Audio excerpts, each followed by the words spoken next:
គេជឿថាជីនគឺជាមនុស្សស្នប់ស្នាប់សម្រាប់ការមិនសកម្មហើយឥឡូវនេះគោលបំណងរបស់ពួកគេគឺត្រឡប់ទៅរាជធានីវិញព្រោះការចូលរួមរបស់ពួកគេមិនចាំបាច់ទៀតឡើយរឿងចុងក្រោយដែលពួកគេពិភាក្សាគ្នាគឺដើម្បីជូនដំណឹងដល់សមាគមអំពីស្ថានភាពរបស់ក្រុមចៅនៅក្នុងគំនិតរបស់អាកាសគាត់មានអារម្មណ៍ដាច់ដោយឡែកជាមួយតួអង្គព្រះជ័យរបស់ភូមិកាដាម៉ាបើសិនបរិះនោះអាចខ្លាយជំរឿជាមួយពួកគេបានវាអាចដោះស្រាយបញ្ហាជាច្រើនដែលប្រទេសរបស់ពួកគេកំពុងប្រឈមមុខនៅបន្ទាប់ក្មេងប្រុសរបស់យើងកំពុងដើរតាមផ្លូវជាមួយហាកាម៉ាហើយនិយាយថាពួកគេបានជួបនរណាម្នាក់គួរឲ្យចាប់អារម្មណ៍កាលពីម្សិលមិញគាត់សួរថាតើអាវុធជាតិទាំងអស់មានកម្លាំងខ្លាំងដូចជាអ្នកដែលពួកគេបានជួបឬទេប៉ុន្តែហាកាម៉ាបញ្ជាក់ថាអាកាសគឺពិសេសជាងគេសូម្បីតែនៅក្នុងក្រុមអាវុធជាតិមានតែអ្នកល្អបំផុតប៉ុណ្ណោះដែលត្រូវបានគេគោរពថាជាអាវុធជាតិពិសេសដើម្បីក្លាយជាអ្នកដឹកនាំអាកាសគឺនៅកំពូលនៃក្រុមរបស់ពួកគេនាងសូម្បីតែបង្ហាញសញ្ញាដោយដៃថាការចាប់ផ្ដើមសិល្បៈវិញ្ញាណរបស់គាត់កាលពីម្សិលមិញវាលឿនយ៉ាងណាដែលជាពាក្យមួយដែលក្មេងប្រុសរបស់យើងមិនស្គាល់ទេយ៉ាងហោចណាស់នៅសម័យបច្ចុប្បន្ននេះការខ្ចីអំណាចពីវិញ្ញាណត្រូវបានហៅថាអំណាចសាស្ត្រាហើយបច្ចេកទេសដែលប្រើដើម្បីបណ្ដុះបណ្ដាលអំណាចនោះគឺជាវិធីវិញ្ញាណឬសិល្បៈវិញ្ញាណនិយាយឲ្យច្បាស់គីគូរ៉ានិងនិនមីនូម៉ាស៊ីនរបស់ជីនត្រូវបានគេពិចារណាថាជាវិញ្ញាណដែលលើសពីការយល់ដឹងរបស់ពួកគេគាត់ដឹងថាពួកវាហាក់ដូចជាអ្វីមួយដែលចម្លែកខ្លាំងសម្រាប់សម័យបច្ចុប្បន្ននេះប៉ុន្តែគាត់មិនអាចមិននឹកឃើញអារម្មណ៍ក្រហមក្រហាយរបស់ការីណាដែលមានចំពោះសត្វមានជីវិតកម្រិតទាបបានទេជីនចាប់អារម្មណ៍ចំពោះពាក្យនោះហើយបានសិក្សាថាសម័យបច្ចុប្បន្នមានជនជាតិជាច្រើនប្រភេទផ្សេងគ្នាមានមនុស្សដែលមានរូបរាងដូចសត្វល្អិតនិងត្រីផងដែរហើយយោងតាមពាក្យរបស់យាយរបស់នាងជនជាតិមួយអាចរស់នៅក្នុងទឹកឬតែតំបន់ជាក់លាក់មួយប៉ុណ្ណោះអ្វីនោះបានផ្លាស់ប្ដូរទៅតាមកាលៈទេសៈព្រោះសត្វនានាបានអភិវឌ្ឍខ្លួនឯងដើម្បីសម្របខ្លួនទៅនឹងបរិស្ថានបន្ទាប់នេះគួរឲ្យចាប់អារម្មណ៍សម្រាប់ជីនដែលគាត់គិតភ្លាមថាវាមានន័យថាអ្នករស់រានមានជីវិតមនុស្សមួយចំនួនត្រូវតែជាមូលហេតុដើម្បីចាប់ផ្ដើមវដ្តអភិវឌ្ឍថ្មីមួយបន្ទាប់ពីរយៈពេលរយៈសិបនិមិត្តលានឆ្នាំគាត់មិនចង់គិតច្រើនពេកអំពីការសម្បត្តិធនធាននេះទេជំនួសវិញជីនគិតថាមនុស្សដែលមិនបានផ្លាស់ប្ដូរនិងមិនសម្របខ្លួនទៅនឹងបរិស្ថានគ្រាន់តែបានក្លាយជារឿងអស់សំណើចដែលពួកគេហៅថាជាវិញ្ញាណសត្វកម្រិតទាបព្រោះពួកគេមិនអាចសម្របខ្លួនបានទេពួកគេត្រូវបានមើលថាជាអ្នករស់នៅកម្រិតបាតនិងខ្សោយទោះបីសង្គមរបស់ពួកគេក៏មើលងាយពួកគេដូចជាមនុស្សគ្មានតម្លៃហើយលោកពួកគេជាភាសាក៏ដោយគំនិតអំពីការរស់នៅក្នុងសេរីភាពនៅសម័យនេះធ្វើឲ្យក្មេងប្រុសយើងមានអារម្មណ៍មិនសប្បាយចិត្តប៉ុន្តែហាកាម៉ាគឺនៅតែមានមតិយ៉ាងដាច់ខាតរបស់នាងបាននិយាយយ៉ាងរីករាយថាមិនសូវមានភាពខុសគ្នាអ្វីច្រើនទេវាងពួកគេនិងសត្វកម្រិតទាបនាងមិនយល់ថាហេតុអ្វីមនុស្សមួយចំនួនមើលងាយអ្នកដទៃគ្រាន់តែព្រោះមានភាពខុសគ្នាពីខ្លួនឯងមនុស្សគ្រប់រូបសុទ្ធតែមានភាពចម្លែកផ្ទាល់ខ្លួនហើយពេលបានរនាងនិយាយបែបនោះជីមក៏មានអារម្មណ៍ចាប់អារម្មណ៍ចំពោះអត្តចរិតរបស់ក្មេងស្រីតូចខណៈពួកគេកំពុងនិយាយគ្នាមាននរណាម្នាក់បង្ហាញខ្លួននៅមុខពួកគេដោយមានរូបរាងមើលទៅស្ទើរតែអស់កម្លាំងនិងរងការរបួសក្មេងនោះបានដួលចុះលើផ្លូវហើយសូមឲ្យពួកគេជួយខណៈហាកាម៉ារត់ទៅជិតគាត់ជីនបានសង្កេតមើលក្មេងនោះយ៉ាងហ្មត់ចត់ហើយដឹងថាគាត់មិនមានលក្ខណៈសត្វស្លាបណាមួយទេដោយមើលតាមត្រចៀកនេះមានន័យថាគាត់ជាមនុស្សប្រភេទណាមួយក្មេងនោះមានស្នាមរបួសពេញពីកដោយជើង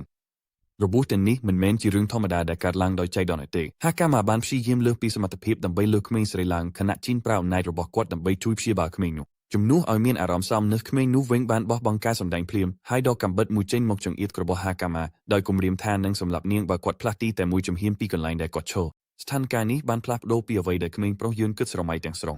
ឥឡូវគាត់ដឹងច្បាស់ហើយថាគាត់ត្រូវបានគេដាក់ឲ្យជាប់លាក់ចាប់តាំងពីដើមគាត់ក៏បានស្ទង់មើលបរិយាកាសជុំវិញដើម្បីពិនិត្យមើលថាមាននរណាខ្លះនៅក្បែរបុរសម្នាក់បានបង្ហាញខ្លួនចេញពីអាកាសទេហើយសរសើរពរេដែលបានធ្វើតាមសេចក្តីណែនាំរបស់គាត់សមត្ថភាពនេះមានឈ្មោះថាការបំពាក់លាក់ខ្លួនវាដំណើរការបានដោយសារតែម៉ាស៊ីនណាណូស្រូបយករូបភាពបរិយាកាសជុំវិញហើយប្រើវាដើម្បីបង្កើតសម្លៀកបំពាក់មិនឲ្យឃើញចំណុចខ្សោយតែមួយគត់គឺភាពមិនឲ្យឃើញនិងបាត់បង់ប្រសិទ្ធភាពនៅពេលផ្លាស់ទីប៉ុន្តែបុរសទាំងនេះប្រើវាបានយ៉ាងល្អមេក្រុមបានបង្ខំចិត្តជីនដោយហៅគាត់ថាជាវិជ្ជមានកម្រិតទាបហើយសម្រាប់ការមានសម្លៀកបំពាក់ស្អាតគាត់ក៏សួរចម្រុងដដែលថាជីនមកពីណាប៉ុន្តែក្មេងប្រុសយើងនៅតែត្រជាក់ដូចថ្មហើយនៅតែស្ងៀមស្ងាត់ដូច្នេះគាត់មិនឆ្លើយតបទ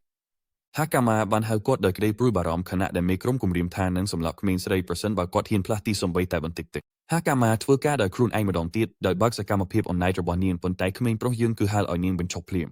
គាត់មិនចង់ឲ្យនាងប្រើអំណាចបែបនោះលើមនុស្សទេដោយបង្ហាញថាវាគ្រោះថ្នាក់ក្មេងស្រីតូចមិនដឹងត្រូវធ្វើអ្វីទេខណៈដែលមេក្រុមចៅនៅទីនេះកំពុងរីករាយយ៉ាងខ្លាំងព្រោះបានដឹងថាក្មេងស្រីក៏មានអំណាចសាសនាផងដែរពួកគេសួរចិនថាគាត់អាចប្រើអំណាចបែបនោះបានដែរឬទេប៉ុន្តែបងប្រុសយើងកំពុងចង់លេងសើចដូច្នេះគាត់ធ្វើខ្លួនជាអ្នកអាថ៌កំបាំងដែលត្រូវឲ្យស្វែងរកដោយកំហឹងបុរសក្បាលរឹងបានលាតជើងគាត់ចុះក្រោមហើយរំលឹកឲ្យសត្វប្រភេទទាបថាត្រូវស្នាក់នៅកន្លែងរបស់ខ្លួនមេក្រុមចៅមានបញ្ហាជាមួយអ្នកក្រមអាវុធរបស់គាត់ដែលកំពុងព្យាយាមបំផ្លាញទំនិញរបស់ពួកគេប៉ុន្តែម្ដងទៀតពួកគេក៏មិនសង្ឃឹមថានឹងលក់បានតម្លៃល្អដែរពួកគេមិនសូម្បីតែគិតថាចិនអាចមានអំណាចសាសទេព្រោះគាត់មើលទៅដូចជាសត្វប្រភេទទាបបំផុតក្នុងពេលតែមួយនោះហាកាម៉ាក៏ចាប់ផ្ដើមដឹងថាពួកនេះគឺជាចៅនឹងជាអ្នកជួញដូរស្ត្រីដោយដែលអាកាសបានព្រមាន មេក្រុមចោរបានប្រើមុនស្នេហ៍របស់ខ្លួនដើម្បីដោះស្រាយសេរីក្មេងជាមុនខណៈដែលហាកាម៉ាកំពុងភ័យខ្លាចថាពួកគេនឹងត្រូវចាប់យកនិងលក់ជាភ្ញៀវបន្តនៅក្នុងជប់បន្ទាប់ដោយភាពកំ pl ែងចិនបានបញ្ចុះឲ្យនាងភ្ញាក់ពីការកេងស្រស់ស្អាតរបស់នាងបងប្រុសមិនស្លៀកអាវទេព្រោះក្រុមឈួតទាំងនេះបានលួចយកសម្លៀកបំពាក់របស់គាត់អស់ស្រង់ទុកសល់តែខោក្នុងប៉ុណ្ណោះហាកាម៉ាមើលទៅមិនអីទេប៉ុន្តែនាងសំណួរពិតថាពួកគេនៅទីណាផងវាមើលទៅដូចជាគ្រឿងបំពាក់សម្រាប់ឃុំឃាំងដែលជាកន្លែងរក្សាទុកកូនប្រមុំផ្សេងទៀតចិនបានពន្យល់ថានេះគឺជាទីស្នាក់របស់ក្រុមចៅហើយគាត់ក៏បង្ហាញទៅកាន់អ្នកដែលត្រូវបានចាប់មុនពួកគេផងដែរមនុស្សទាំងអស់នៅទីនេះមើលទៅស្ថិតក្នុងស្ថានភាពអាក្រក់ណាស់ភាគច្រើនគឺជាសត្វស្រឡាញ់កម្រិតទាបវាជាឈុតមើលទៅណិតប៉ុន្តែដោយភាពកំ pl ែងហាកាម៉ាវិញកាន់តែចង់ដឹងថាហេតុអ្វីបុរសនេះបង្ហាញទ្រូងរបស់គាត់ចេញបែបនោះចិនបានពន្យល់ថាពួកគេយកអ្វីទាំងអស់ពីគាត់ព្រោះគាត់មើលទៅចម្លែកប៉ុន្តែនាងវិញគ្រាន់តែភ្ញាក់ផ្អើលថាបុរសនេះមានទំនុកចិត្តខ្លាំងណាស់ទោះបីគ្មានសម្លៀកបំពាក់ក៏ដោយជាក់ស្ដែងរូបរាងបែបនេះហើយដែលធ្វើឲ្យចិនមានអារម្មណ៍ស្រួលបំផុតប៉ុន្តែជាយូរមកហើយនាងក៏ចង់ដឹងថាហេតុអ្វីគាត់មិនប្រយុទ្ធត្រឡប់វិញនៅពេលនោះទេជាមួយអំណាចដូចព្រះរបស់គាត់អាចបំបត្តិពួកគេបានក្នុងពេលតែមួយមុនពេលគាត់អាចឆ្លៃបានពណ៌ត្រូវបានផ្ញើឲ្យចូលក្នុងបន្ទប់សម្រាប់អាហារពេលព្រឹកបន្ទាប់ពីឃើញពួកគេភ្ញាក់ឡើងនាងបានផ្ដល់អាហារមួយជូនពួកគេហាកាម៉ាខឹងខ្លាំងប៉ុន្តែពណ៌មិនខ្វល់ថាពួកគេស្អប់នាងឬអត់ទេព្រោះនាងមិនដែលរំពឹងថានឹងត្រូវអភ័យទោសឡើយក្មេងស្រីស្អាតស្អំចិត្តប៉ុន្តែទិនវិញធ្វើឲ្យសក់គៀវភ្ញាក់ផ្អើលដោយហើយនាងថាជាមនុស្សចិត្តល្អវាជារឿងភ្ញាក់ផ្អើលសម្រាប់អ្នកធ្វើជាជនរងគ្រោះខ្លាំងខ្លាយប៉ុន្តែនៅក្នុងជាក់ស្ដែងចិនបានប្រាប់ថាមនុស្សអាក្រក់ពិតមិនខ្វល់អំពីគំនិតថាអ្នកណាស្អប់ពួកគេទេឬថាពួកគេសំនឹងទទួលអភ័យទោសឬអត់ឡើយដែលពោគិតអំពីរឿងទាំងនេះគ្រប់គ្រាន់ហើយដើម្បីសន្និដ្ឋានថានាងជាមនុស្សចិត្តល្អយ៉ាងណាក៏ដោយបុរសស្លៀកខោក្នុងនៅទីនេះបានបញ្ចប់លេងយូហ្គាហើយចាប់ផ្ដើមធ្វើរឿងសំខាន់គាត់ចាប់យកអបានោះហើយដូចជាចៅបងអេរ៉ូបាត់វាចេញពីគ្នាឲ្យផ្លូវគាត់ចេញទៅពណ៌ត្រូវបានភ្ញាក់ផ្អើលខ្លាំងដោយអ្វីដែលនាងទើបតែបានឃើញជាក់ស្ដែងចិនបានរងចាំនាងមកដល់រយៈពេលនេះដើម្បីមានការសន្ទនាឯកជន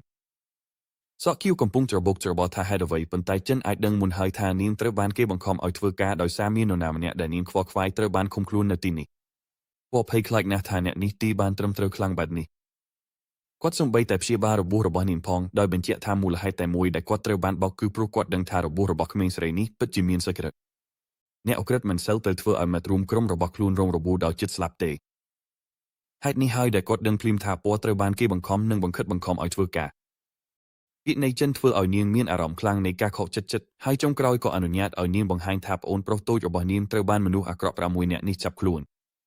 ពួកគេគំរាមកំហែងជានិច្ចថាពួកគេនឹងលួចប្អូនប្រុសនាងចេញក្រៅប្រទេសប្រសិនបើនាងប្រឆាំងហើយនឹងមិនឲ្យនាងបានជួបគាត់ម្ដងទៀតឡើយពរលីចិត្តហើយយំទឹកភ្នែកដោយប្រាប់ថាសូម្បីតែឪពុកម្ដាយរបស់នាងក៏ត្រូវបានមនុស្សអាក្រក់ទាំងនេះសម្លាប់ដែរដូច្នេះប្អូនប្រុសគឺជាអ្វីដែលនៅសល់តែមួយត្រឹមតែស្ដាប់រឿងរបស់នាងប៉ុណ្ណោះក៏ធ្វើឲ្យបុរសនេះមានអារម្មណ៍ខឹងខ្លាំងជាងអ្វីទាំងអស់ចិនមានអារម្មណ៍ខឹងដល់ថ្នាក់មិនអាចគ្រប់គ្រងបានហើយហាកាម៉ាក៏ចាប់ផ្ដើមយល់ហេតុផលដែលគាត់ឲ្យខ្លួនឯងត្រូវបានចាប់ដូច្នោះគោលបំណងរបស់គាត់តែងតែជួយសង្គ្រោះមនុស្សទាំងនេះប៉ុន្តែគាត់ក៏ដឹងផងដែរថាមនុស្សអាក្រក់គឺជាមនុស្សក្បត់នឹងធ្វើឲ្យមនុស្សធុញទ្រាន់សូម្បីតែបោះឲ្យមនុស្សអាក្រក់ម្នាក់គេខ្លួនរួចក៏អាចនាំឲ្យមានវិបត្តិពេលក្រោយព្រោះពួកគេអាចស្ថាបនាឥទ្ធិពលឡើងវិញហើយបង្កបញ្ហាឡើងវិញបាននិយាយខ្លីបងប្រុសចង់បំផ្លាញមនុស្សអាក្រក់ទាំងអស់នេះជាមួយគ្នាហើយគាត់ចាប់ផ្ដើមដោយលាតទន្ទុយមនុស្សសត្វម្នាក់នេះជាមួយការស្ទូចពីក្រោយពេលផ្លូវបានបើកហើយហ្គូយ៉ូសេរូមានបំណងបំបែកមនុស្សអាក្រក់ទាបទាំងនេះជាបំណែកយើងដឹងច្បាស់អំពីចិត្តវិជ្ជាជីវៈរបស់មនុស្សអាក្រក់ជាងគេហើយយើងក៏បានយល់អំពីរឿងនេះពេលយើងត្រឡប់ទៅមើលអតីតកាល100លានឆ្នាំមុននៅពេលស៊ីវិល័យមនុស្សបានឈានដល់កម្ពស់បច្ចេកវិទ្យ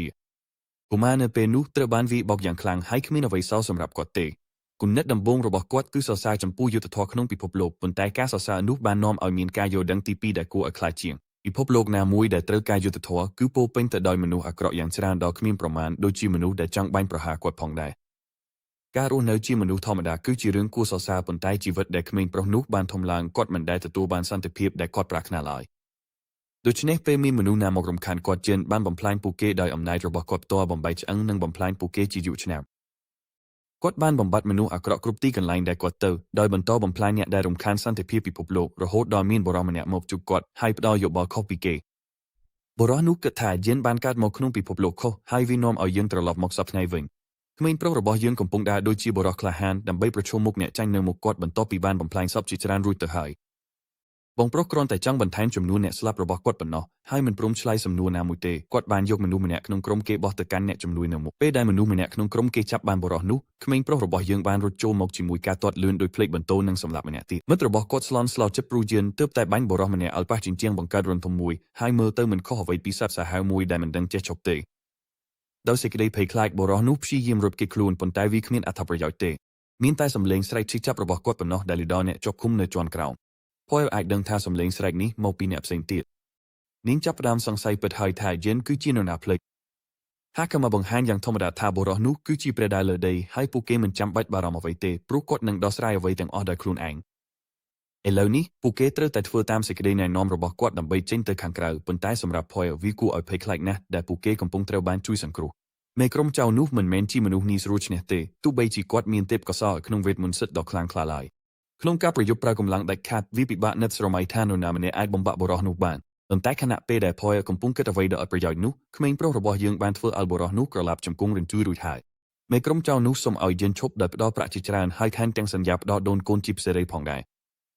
ជាអសរបងប្រុសរបស់ផយត្រូវបានគេចាំរក្សាទុកនៅក្នុងបន្ទប់នេះយិនមានអារម្មណ៍ស្អប់ខ្ពើមចំពោះការផ្ដល់សេរីជាផ្នែកមួយនៃការផ្ដល់ជូនគាត់សម្លាប់បុរសម្នាក់ទៀតនៅមុខមេក្រុមចៅខណៈដែលមេក្រុមចៅនោះសួរថាតើកំពុងកើតអ្វីឡើយសូម្បីតែសិល្បៈវិញ្ញាណរបស់គាត់ក៏មិនអាចដំណើរការបានទេនៅមុខកម្លាំងសិទ្ធិដ៏អស្ចារ្យរបស់បុរសនេះអូខ្ញុំមានន័យថាកម្លាំងប៉ុន្តែអ្វីដែលចម្លែកជាងនេះទៅទៀតគឺជាឧបត្តិហេតុថាហេតុអ្វីបានជាយិនទទួលបានអំណាចដ៏អស្ចារ្យទាំងនេះគួរឲ្យអស់សំណើចណាស់កូនប្រុសយើងហើយក្រុមចៅនេះថាជាវ៉ាឡេនកន្លះស្ងោព្រោះវ៉ាឡេនពិតយ៉ាងហោចណាស់ក៏មានវិញ្ញាណរត់គេចពេលដឹងថាខ្លួនឯងមិនអាចឈ្នះបានទេប៉ុន្តែមេក្រុមចៅនិងសមាជិករបស់គាត់ទាំងអស់គ្នាគឺជាមនុស្សអួតអាងដែលមើលងាយលើអ្នកដទៃហើយបញ្ចុះខ្លួនឯងថាអាចឈ្នះបានតែពេលដែលពួកគេចាប់ផ្ដើមភ័យខ្លាចថានឹងចាញ់ពួកគេក៏ចាប់ផ្ដើមសុំសង្គមអមពិតទៅការប្រឆាំងដោយពាក្យនេះគឺគួរឲ្យពេញចិត្តណាស់ហើយបន្ទាប់ពីបានទទួលយោបល់ពីកូនប្រុសយើងមេក្រុមចៅនោះក៏ចាប់ផ្ដើមរត់គាត់រត់ទៅកាន់ជណ្ដើរយន្តដើម្បីទីងដងបញ្ជាបង្ហាញអាវុធសម្ងាត់មួយដែលពួកគេបានចាប់ដាក់ក្នុងក្រឡាដូចជាសត្វរន្ធត់មួយយិនភ្ញាក់ផ្អើលយ៉ាងខ្លាំងពេលឃើញសត្វ corrupted មួយស្ថិតក្រោមការគ្រប់គ្រងរបស់ពួកគេវាជាសត្វដ៏មានអំណាចមួយដែលត្រូវបានទិញសម្រាប់អ្នកមានជើងខ្លាំងម្នាក់អ្វីដែលធ្វើឲ្យខ្ញុំចង់ដឹងគឺតើ Arnold Schwarzenegger ពណ៌ស្វាយនេះហេតុអ្វីមិនអាចបំបែកក្រឡារបស់គេបានឆាប់ជាងនេះទេមេក្រុមចោលមានអារម្មណ៍រីករាយខ្លាំងណាស់ដែលអាចផ្ដល់ការប្រកួតប្រជែងមួយទៅយិនហើយសន្យាថានឹងបំផ្លាញអ្វីទាំងអស់ឲ្យคล้ายជាការចលាចលខណៈសត្វរន្ធត់នោះកំពុងហែកសម្លេងប្រយុទ្ធរបស់វាការវាយប្រហារដំបូងត្រូវបានធ្វើឡើងដោយសត្វ corrupted ដែលវាស្ទុះចុះលើជើងរបស់យិនបានទប់ស្កាត់ការវាយប្រហារនោះបានដោយធ្វើឲ្យយើងឃើញក្រលៀនធំមួយក្នុងដំណើរនោះផងដែរមេក្រុមចៅនៅស្ងៀមស្ងាត់ដោយសារអំណាចក្រលៀនរបស់យិនខ្ញុំមានន័យថាអំណាចសាច់ដុំរបស់គាត់ចំណែកឯយិនគាត់បានប្រាប់ថាគាត់ពិតជាកើតមកជាមួយរាងកាយលើសមនុស្សធម្មតាដោយមានសរសៃសាច់ដុំខ្លាំងជាងមនុស្សធម្មតាច្រើនដងឥឡូវនេះដល់វេនគាត់វាវិញហើយបុរសនេះបានលាតជើងគប់សត្វនោះថយក្រោយមុននឹងសន្យាថានឹងបង្ហាញអំណាចរបស់គាត់បន្ថែមទៀតបងបាញ់រលកខេមហេមហាដូចជាកំពុងត្រៀមបង្ហាញអំណាចបន្ថែមទៀតបងបាញ់រលកខេមហេមហាដូចជាគាត់ជា Goku ឬអ្វីមួយបំផ្លាញសត្វអាក្រក់នោះអស់ជាបំណែកតែមួយចំហៀងបន្ទាប់ពីនិយាយច្រើនបែបនោះមេក្រុមចៅវិលត្រឡប់ទៅកន្លែងដើមវិញគឺជង្គង់ចុះដោយដើមទៀតយិនមើលគាត់យ៉ាងតឹងតែងដោយសួរថាអ្នកអាក្រក់អាស្រូវនេះនឹងធ្វើអ្វីបន្តទៀតពេលនេះគាត់អស់វិធីហើយបងព្យាយាមលួចគេចេញដោយសុំសន្យាឲ្យគេអត់សម្លាប់តែព្រះអង្គសក់ស្ខ្មៅដ៏អស្ចារ្យរបស់ខ្ញុំឆ្លើយតបដោយវាកន្តកទៅមុខគាត់មិនអនុញ្ញាតឲ្យមានឱកាសសន្តោសណាមួយទេបន្ទាប់ពីបញ្ចប់រឿងហើយគាត់យកឧបករណ៍បាញ់អូរ៉ារបស់ខ្លួនត្រឡប់វិញហើយសុំទោសកុមារទុកជាមុនសម្រាប់ការរងចាំFirst Bro ចង់ពិនិត្យឯកសារដើម្បីប្រមូលភស្តុតាងផ្ទាល់ពីបទល្មើសរបស់ពួកគេវត្តបើកសៀវភៅដាក់ឯកសារហើយរកឃើញកំណត់ត្រាដ៏គួរឲ្យចាប់អារម្មណ៍មួយចំនួនគ្រាន់តែសម្លឹងមើលបន្តិចក៏ធ្វើឲ្យអ្នកគិតថាបុរសនេះបានឈ្នះរង្វាន់ធំទៅហើយតែទេក្មេងប្រុសយើងមិនដឹងអីសោះថាគាត់កំពុងអានអ្វីនៅពេលនេះភាសានេះគឺមិនស្គាល់សម្រាប់គាត់ទេដូច្នេះគាត់ក៏តឹងតែងពេកដល់មិនអាចប្រើហាក់មកជួយបានទោះបីជាយ៉ាងណាយិនក៏មិនអាចយល់បានថាហេតុអ្វីក្រុមចៅទាំងនេះប្រើអ្វីដែលខូចខាតដើម្បីបញ្ជាក់ការសង្ស័យរបស់គាត់ពិនិត្យសាច់ដុំសត្វរបស់សត្វរង្គៀលដែលគាត់បានសម្លាប់